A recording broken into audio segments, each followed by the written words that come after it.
요리 노동자로 38년, 요리 창작자로 5개월. 안녕하세요. 소비연금 새벽 독서지기입니다. 오늘은 요리에 대한 이야기를 하겠습니다. 소비 습관 바꿔 건강과 일자리, 연금성 소득을 만드는 것이 직업이라. 주제가 다양합니다. 사람은 바뀔 수 있을까요? 지금까지는 사람은 바뀌지 않는다는 생각을 가지고 살아왔습니다. 그러나 최근에 교육을 받으면 사람은 바뀔 수 있다는 사실을 깨달았습니다. 바뀔 수 있는 유일한 길은 교육임을 다시금 깨달으며 이 깨달음이 제 삶을 어떻게 바꾸었는지 이야기해 보려고 합니다. 주부 생활 39년째, 몇 달 전 기적이 일어났습니다. 그동안 요리는 저에게 있어 하기 싫은 과제 같은 것이었습니다. 매일 가족의 식사를 준비하고 설거지하는 일이 노동이었습니다. 반드시 해야 하는 의무였습니다. 외식이 더 좋았습니다. 늘 항상 한 끼를 겨우 때운다는 생각으로 요리를 했습니다. 그러던 중 제 생각이 완전히 바뀌었습니다. 마마르떼의 쿠킹스쿨 첫 수업을 들으면서 요리에 대한 관심이 생기고 자신감이 생겼습니다. 태어나 처음 느껴보는 감정이었습니다. 신혼 초 식사 준비에 대한 스트레스가 컸습니다. 39년 전 김치를 사 먹는다는 것은 상상도 못했고 요리책을 보며 음식을 만들어도 잘 되지 않았습니다. 시댁에서 5개월 동안 살면서 삼시세끼 식사를 준비하는 것이 정말 힘들었습니다.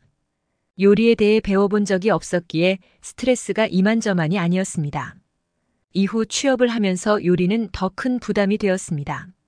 요리를 못한 초보주부가 시간까지 없는 상황에서 가족들 식사를 맡았으니 잘할 리가 만무했고 재미있을 리가 없었죠. 실은 주부 38년 차가 아니라 주부 1년 차를 38년째 반복하고 있는 것이죠.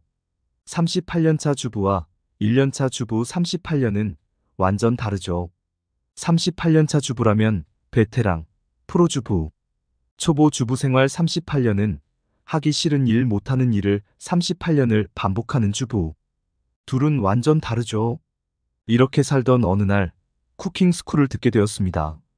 커큐민밥, 야채찜, 닭튀김, 비빔밥 등 5가지 요리를 배우게 되었습니다. 태어나 처음 듣게 된 요리 수업이었지요. 첫 요리 수업을 들으며 느낀 감정은 후회였습니다. 허탈감이었습니다.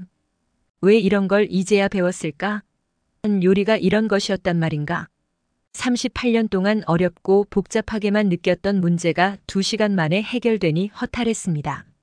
지난 세월이 아깝고 가족들에게 미안했습니다. 그동안 요리는 복잡하다, 어렵다, 시간이 걸린다는 생각, 그리고 나는 요리를 못한다는 고정관념이 단 2시간 만에 깨졌습니다.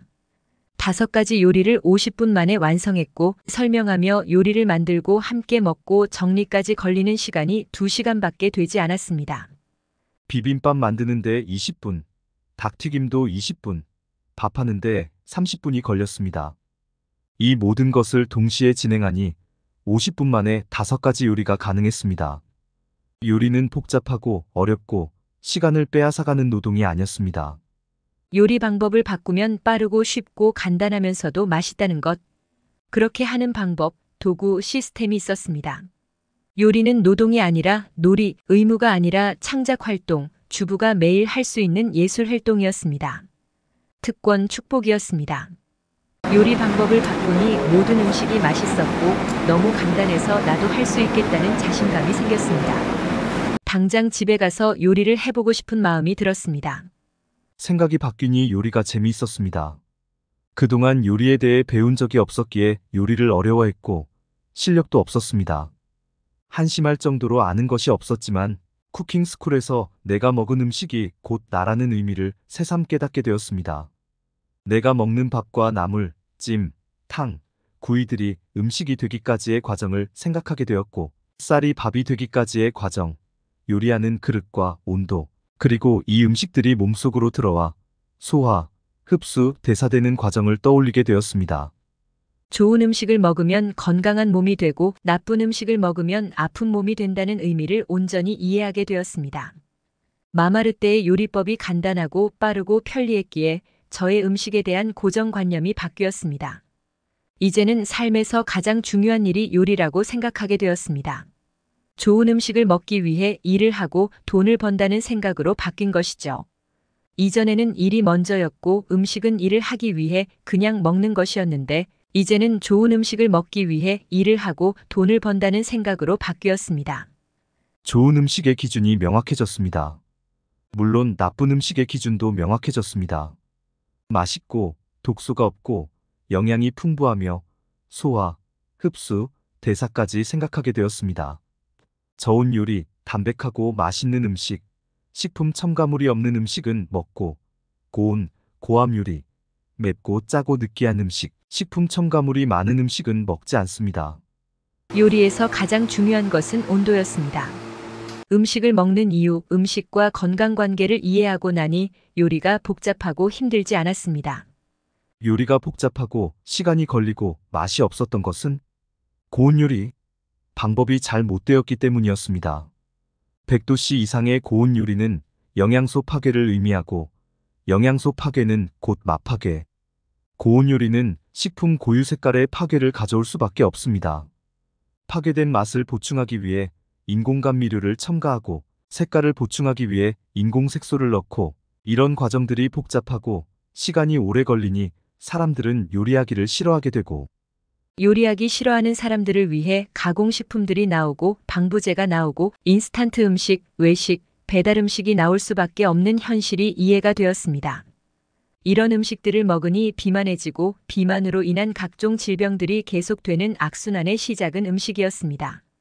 잘못된 조리 방법, 교육의 부재. 왜 질병이 오는가? 문제가 생기면 해결을 위해 누군가는 연구를 하게 되게 되지요. 음식과 질병의 관계, 영양학자, 의학자, 화학박사, 요리연구가 등등. 수많은 사람들이 연구에 연구를 거듭하며 원인을 분석하고 요리기구를 개발하고 요리 과정을 연구했겠다는 생각이 들었습니다. 노동이었던 요리가 최고의 과학, 최고의 의학, 최고의 예술임을 깨닫기까지 5개월 걸렸으니 요리도 공부가 중요합니다. 식품과학, 식품의학, 예방의학의 기본은 가정에서 먹는 식사, 주부의 요리에 대한 생각과 자세라는 것. 저수분, 저유분 요리법은 음식의 혁명이었습니다. 수분과 유분이 영양소의 파괴와 보존, 독소를 만드는 것과 없애는 핵심 요소였습니다. 예를 들어 시금치 나물을 할 때 고온 요리로 한 나물과 저온 요리로 했을 때를 비교하겠습니다. 끓는 물에 삶은 물을 버리고 무친 시금치 나물은 영양소가 파괴되고 그 파괴된 맛을 보충하기 위해 양념과 식품 첨가물을 넣게 됩니다. 반면 86도씨 저온으로 하는 시금치 나물은 삶지 않고 시금치를 씻어 솥에 넣고 중불에 올려놓으면 5분 이내에 딸랑딸랑 알람을 울려줍니다. 그때 불을 끄면 됩니다. 86도씨면 살짝 젖은 상태, 영양은 그대로 보존되고 색깔도 그대로 보존되어 보기도 좋고 맛도 최고 상태가 86도 정도지 싶어요. 시금치, 본래의 맛이 그렇게 좋은지 처음 알았습니다. 시금치 맛을 그대로 먹고 싶어 채소에 양념, 간장, 마늘, 참기름 약간 넣으면 되니 간단하지요. 고온 고압으로 지은 밥과 86도씨에서 불을 줄이고 뜸들인 밥도 마찬가지였습니다. 살아있는 밥과 죽은 밥의 차이를 느끼게 되었습니다. 요리 방식이 간단하니 한꺼번에 여러 가지 요리를 할 수 있어 시간에 대한 부담도 사라졌습니다. 저유분 요리의 장점은 담백함이었습니다. 담백의 의미는 다른 첨가물이 없다는 의미지요. 생선과 닭튀김을 저온 요리로 하니 기름이 적게 들었습니다. 튀기기 전과 후의 기름량을 비교해보면 별 차이가 없었습니다. 음식에 기름이 많이 들어가지 않으니 맛이 담백했고 첨가물을 넣을 필요도 없었습니다. 맵고 짜고 느끼한 요리는 몸에 좋지 않은 무언가를 첨가한 결과라는 것을 깨닫게 되었습니다. 저온 저수분 저유분 요리를 몇 달 동안 먹고 나니 짜고 맵고 느끼한 음식을 몸이 받아들이지 않게 되었습니다. 외식이나 배달 음식이 싫어졌고 어쩔 수 없이 외식을 하면 설사를 하게 되었습니다. 글을 쓰다 보니 믹스커피, 아이스크림, 빵, 떡, 콜라, 맥주, 팥빙수를 먹은 지 꽤 오래되었습니다. 팥빙수와 콩물국수가 여름철 기호식품이었지만 올해는 생각조차 나지 않았습니다. 새벽마다 커피 믹스에 빵을 먹으며 글을 쓰던 기억마저 아득한 옛날 이야기처럼 느껴집니다. 절대로 끊을 수 없을 것 같았던 음식들이 언제부터인지 먹히지 않으니 몸이 좋아졌습니다. 살이 빠지니 피곤하지 않았습니다. 절대로 일어나지 않을 것 같았던 변화들이 일어났습니다. 이제는 요리하는 것이 재미있고 다른 사람에게 요리를 가르치는 사람이 되었습니다. 10kg 다이어트 성공하니 10년 전 옷을 다시 입게 되었습니다. 신체 나이가 10살 젊어졌습니다. 빵, 떡, 믹스커피, 아이스크림, 외식이 싫어지는 기적이 제게 일어났습니다. 요리에 대한 생각이 바뀌니 몸이 바뀌고 삶이 바뀌었습니다. 4,300원 캐시백이 소비연금을 만든 것과 같은 기적이었습니다. 기적의 가장 큰 단점은 설명하고 입증하기 어렵다는 것입니다. 직접 체험하기 전에는 설명하기가 어렵고 설명해 주어도 이해하기 힘듭니다. 저온, 저수분, 저유분 요리법도 마찬가지입니다. 별 의미 없이 사용했던 저온, 저수분, 저유분 요리.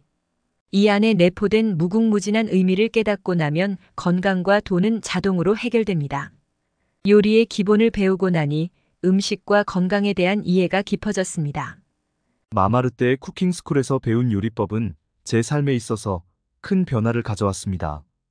며칠 전 요리 전문가인 손이 신우이님께 주부생활 39년 만에 요리가 재미있어졌다고 말씀드리니 정말 빨리도 깨달았구나 하시면서 요리는 불과 타이밍이라고 하셨습니다. 불과 타이밍, 온도와 시간. 그 말 속에 요리의 모든 것이 담겨 있었습니다. 이것을 깨닫는데 무려 60년이 걸렸습니다. 마무리.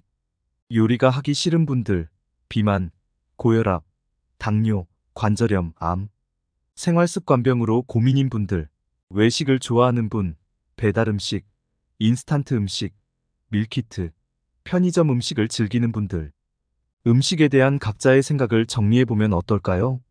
왜 나는 요리하는 것이 싫을까? 나의 비만은 왜 왔을까? 비만은 무엇인가? 왜 나는 외식을 좋아할까? 외식에서 먹은 음식은 무엇으로 만들었을까? 원인을 분석해보는 일, 빠를수록 좋습니다. 원인을 알게 되면 답이 나옵니다. 한두 시간이면 해결될 수 있는 일을 수십 년 동안 불편하게 살 필요는 없지요. 만일 질병까지 얻게 된다면 더욱 그렇고요.